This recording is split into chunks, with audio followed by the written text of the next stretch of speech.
4 de la tarde con 43 minutos. Continuamos en MBS Noticias. Hemos estado hablando en los últimos meses acerca de lo que está pasando en Guanajuato, y la verdad es que además ha sido una historia de terror tras otra, tras otra, tras otra. ¿Qué es lo que está pasando? ¿Quiénes son los que se están peleando el territorio? ¿Cómo se están peleando este territorio? Le agradezco a David Saucedo, consultor en seguridad pública, que nos acompaña. ¿Cómo estás, David? Muy buenas tardes.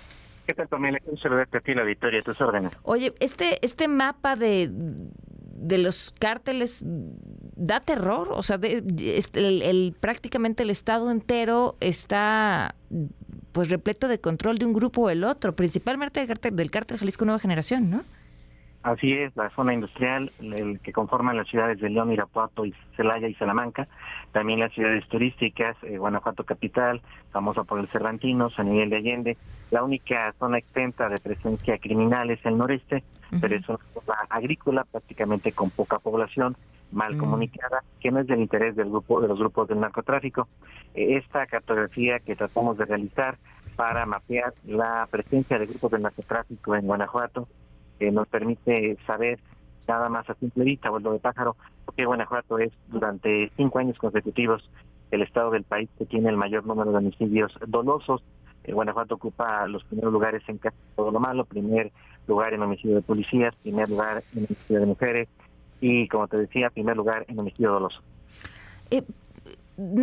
A ver, ¿a qué obedece? ¿En qué zonas se encuentra mayor o menor presencia del crimen? Bien nos decías, en el noreste no hay tanta población, pero en las zonas turísticas, ¿qué es? ¿Se trata de la importancia del narcomenudeo? ¿Ese es el valor de la zona? ¿Y qué pasa en la zona industrial? Sí, cambia dependiendo de la región. En el caso de la zona industrial, lo que llama la atención de los cárteles es la venta de drogas al menudeo, sobre todo por las zonas metropolitanas de Celaya, Salamanca e Irapuato. En la zona conocida comúnmente como el Triángulo de Huachicol, pues es la extracción de combustible de los ductos de Pemex. En el caso de la ciudad de León, hay el combate entre dos grupos, el cártel Jalisco y una mafia local llamada la Unión de León. En realidad es una confederación de grupos que se dedican a varias actividades ilícitas. Y finalmente, en las zonas turísticas, lamentablemente lo que están buscando los grupos de narcotráfico es controlar los puntos de venta de drogas al menudeo para el turismo que llega a tanto a Guanajuato como a la ciudad de San Miguel de Allende. Y en el caso del cártel de Santa Rosa de Lima, se ve en una zona específica un fuerte crecimiento. ¿Este ha sido exponencial en los últimos años o cómo se ha movido? Sí, prácticamente fue una organización que se le dejó crecer. Es una organización joven, tiene aproximadamente unos 12 años quizá, que surgió inicialmente como una organización dedicada al robo de transporte de carga, robo de vehículos de alta gama y narcomenudeo. Después se encontraron la muy lucrativa actividad de ordeña de los ductos de Pemex y de ahí trasladaron casi todo su base operativa, su base de trabajadores para que realizaran la extracción ilegal de los ductos, también incluso robando el combustible desde el interior de la propia refinería de Salamanca.